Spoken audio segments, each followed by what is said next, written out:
Ooh, child, the internet streets is hot with Tamara's husband, Adam Housley. And I don't know if you know, Don Don has played with this whole situation of not letting people who utilize the SNAP program to be able to buy junk food or whatever they deem as junk food or whatever, with their SNAP benefits, like, somehow being poor, you shouldn't have anything, sweets or, a little junk food and whatnot. Like, you don't deserve no treats because you poor. Like, let's look at that as it is. Anyways, Adam goes on to say that, he is so glad that Don Don is going to do this or whatever, because when he was 5, he used to work in his parents' store. They had like a little grocery store. Now, I will say this, because a lot of people was like, you was 5, you don't remember that. Now, y'all might not remember that, but I can tell you one thing. Something happened in front of me when I was 4 years old, and I can tell you to the day I am in my 40s, and the people who were there can attest to this. I can tell you how it smelled. I can tell you who was there. I can tell you what happened. I can tell you, what happened after the situation happened, like all the things. There's a lot of things I can recount. I mean, so I'm not going to refute that part, because again, that I can do this. However, he is saying that the people were going in, buying the limes, and then they were throwing it in the trash. Now, when they were buying the limes, they were getting the change back. So looking at how old he is, he's talking about when we used to rip out the food stamps out the little booklets or whatever. I used to work at a grocery store. Yes, another job that I've had, y'all.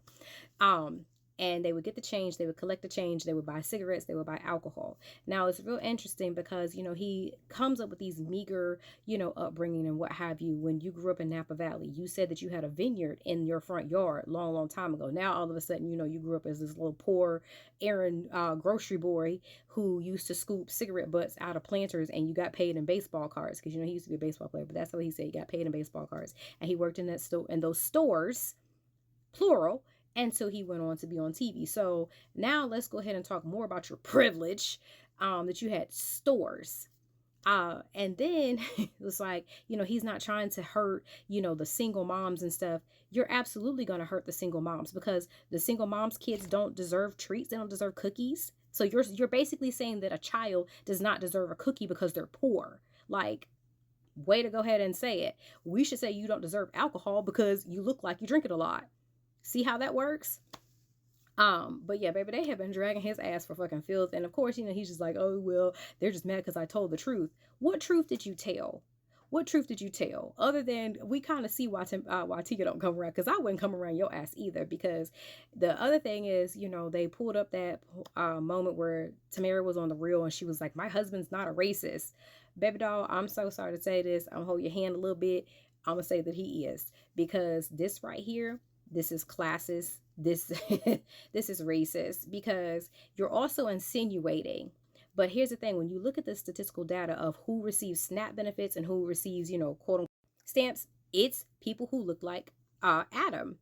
Yeah, so they always want to paint that, Black women are the single moms that are on welfare and what have you. But when you look at the statistical data, and this is coming from the census, this is coming from a lot of Department of Health and Human Services, who is the biggest group that receives these benefits? It's not Black people. It's not people of color. It is people that look like Mr. Housley. So it's just real interesting how he wants to talk about how, in other interviews, you had a vineyard and all the other things in your front yard. You grew, you went to these little cute ass high schools and, all the things, and you had all these things. But little babies that can't meet your specifications can't have cookies. They can't have a chip, here and there. I tell you what, some of these people really, they always try to make it seem like, oh, we're not trying to hurt this sector of people. It's just like all of you MAGA folks that was just like, oh, well, I thought, he said he was going to deport just the criminals. How the fuck was he going to separate this shit? Like, y'all kill me with this bullshit. Stop trying to drink the poison and hurt someone else, because that's exactly what you're doing. So, y'all, do with that what you will. I'm glad they dragged his ass for filth, and I'm so sorry she's collateral damage. But hey, baby, listen. What y'all have for dinner?